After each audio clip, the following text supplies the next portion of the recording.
তো আমরা এই বিএসসি আইএসটি আসন সংখ্যাটা আমরা একটু এক পলকে দেখে নিব, এটা অনেকে জানে না। তো আপনারা জানেন কি না, মোট 3টা প্রতিষ্ঠান, আমি আগে বলেছিলাম 2টা, সেটা হচ্ছে ইনস্টিটিউট অফ হেলথ টেকনোলজি 2টা, ঢাকা আইএসটি এবং রাজশাহী আইএসটি। এছাড়াও আমাদের মহাখালীতে একটা ইনস্টিটিউট রয়েছে, সেটা হচ্ছে জনস্বাস্থ্য ইনস্টিটিউট, যেটাকে বলে ইনস্টিটিউট অফ পাবলিক হেলথ। ওই ইনস্টিটিউট অফ পাবলিক হেলথেও কিন্তু বিএসসি ইন ল্যাবরেটরি মেডিসিনে পড়ার সুযোগ রয়েছে এবং ফুড সেফটি নিয়ে পড়ার সুযোগ রয়েছে। তো বিএসসি ইন হেলথ টেকনোলজি ল্যাবরেটরিতে 3টা জায়গায় আপনি পড়তে পারবেন। এক নম্বর হচ্ছে ঢাকা আইএসটিতে মাত্র 55টা আসন, তার মধ্যে আবার ভাগ হয়ে যাবে এইচএসসি এবং ডিপ্লোমা।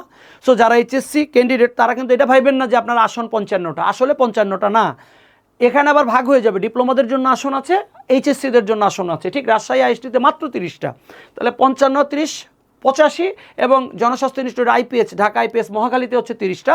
এই মোট 115টা আসনের অধীনে পরীক্ষাটা হবে।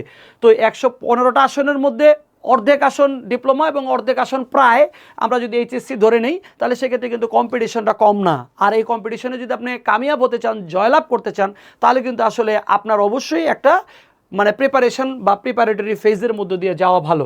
ঠিক একইভাবে বিএসসি ফিজিওথেরাপিতেও সেম, শুধুমাত্র একটা জিনিস মনে রাখতে হবে, আসন কিন্তু ওই 115টার মতো নয়, এখানে আসনটা মাত্র হচ্ছে 85টা।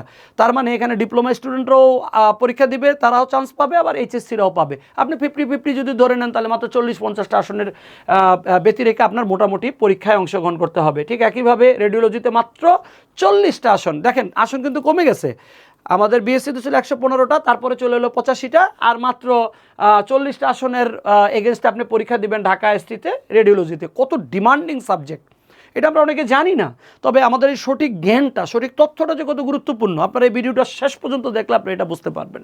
ঠিক BSc in health technology food safety যেটা, সেটা ঢাকা আইএসটিতেও নাই, রাজশাহী আইএসটিতেও নাই, মাত্র 30টা আসনের এগেনস্টে আপনি জনস্বাস্থ্য ইনস্টিটিউটে পড়াশোনা করতে পারবেন।